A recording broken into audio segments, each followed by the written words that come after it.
I pretty much knew her when I was a baby, actually, because I went to town and country, and I had her for kindergarten, from kindergarten all the way up to sixth grade.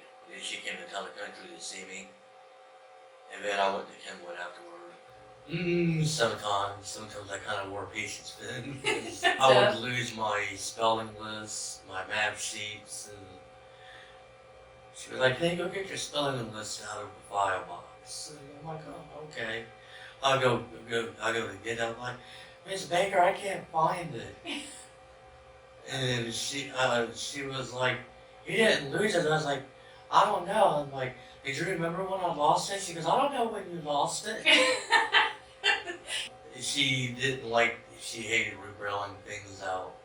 If she had to rebrail it out, it was gonna cost you something. It was either you lost your recess or you ended up eating lunch last.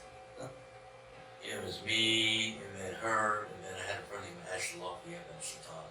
I was pretty much, I was the only one in there when she taught like braille instruction, reading, math.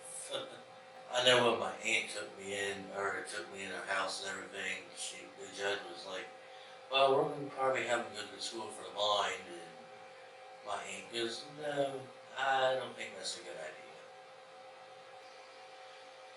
They use a translator called Duxbury. It basically translates it and it sends it over to the printer, to the braille printer.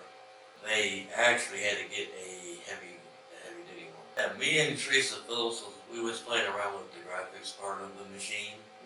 So we're sitting there brailing a bunch of trees, and she was like, "Well, hold on a minute." She was like, "All right, enough brailing pictures." She was, "I'm not gonna braille your homework." So she goes to braille out, and we're just sitting there chatting and just sitting there brailing away.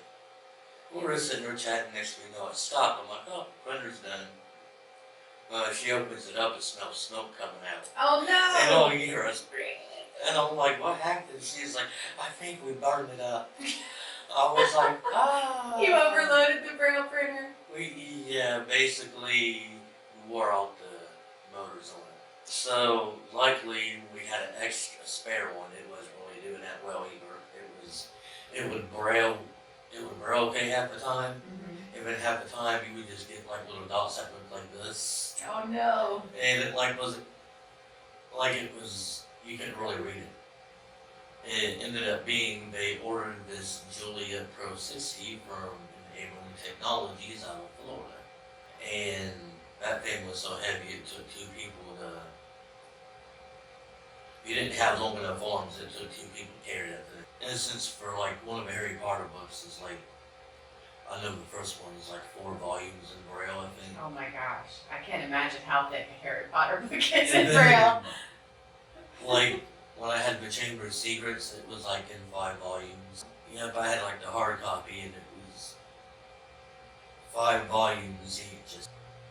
My favorite subject was kind of like reading. It was reading. You've always loved to read. Yeah, I didn't really like math, I didn't really like math too well. I think they had me go out for keyboarding is what it was. They had me use a program called Talking Paper. That was made by the American Printing House for the Blind. It was a pretty cool program. It had like different lessons to it. Once I finished off the lessons, they ended up she tried having me do word processing, which I did pretty good with that. I was always curious about, because you were born blind, right? Yeah. So your parents knew right away that was going to be your path, right? Yeah. Well, my mom did pretty much. Yeah. My dad's just like, I really don't care.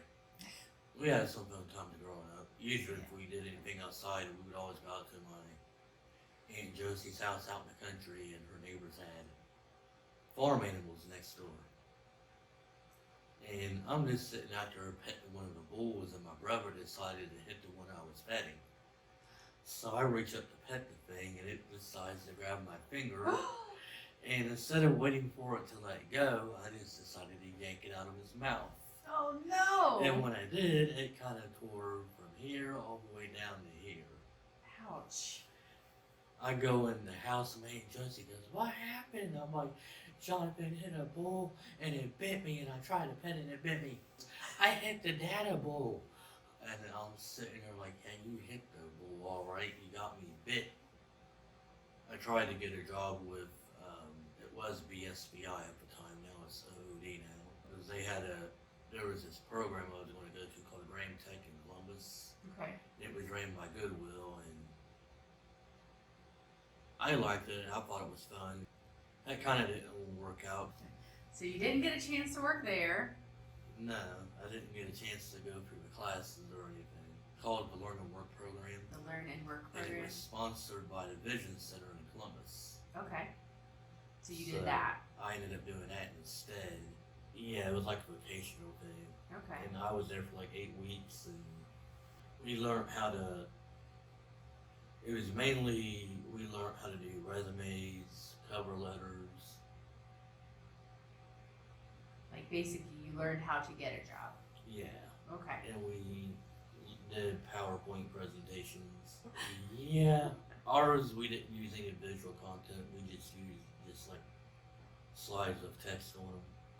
My first job was doing when I was at the Learn and Work program. They had us go to a job site because we did like 4 weeks of the technology classes. Okay. And when the last 4 weeks we was there, we went to a job site. I went to the roadside food tower. They had me running a cash register out of all things. Okay. I was sitting here like, okay, for me taking all these classes, I was like, you decided to put me in a cashier position. No, none of the buttons were labeled, so when someone bought a bottle of pop, I was charging them like $10 instead of So it wasn't like you had like any kind of braille on the cash register to help you. No. Well, that's very silly. Yep, I was like, okay, I'm never going to be a cashier. Right. Throw that up. And then after I got back, once I got done with that, I went to Tech and tried doing their sewing carbonettes. So you were at TAC for a while, right? Yeah. I was there from 2008 to 2013. I did I sewed straps for carbonet. That was fun. At least I'm like, okay, there was no cash register involved with this one. Yeah. Then I went to a place called Strive from 2015 to 2017. They grew like vegetables and stuff and sold it. Okay. And they did coffee. I was mainly like transferring. I'd either transfer plants or replant things. Yeah, I kind of found out gardening wasn't my favorite. What did you do work-wise after that? And after that, that's when I kind of met with Rocky and started doing the 3D printing stuff. Okay, cool. Yeah, it felt like we were probably getting close to when you uncovered the 3D printing world. Yeah. Which I think is going to be pretty awesome.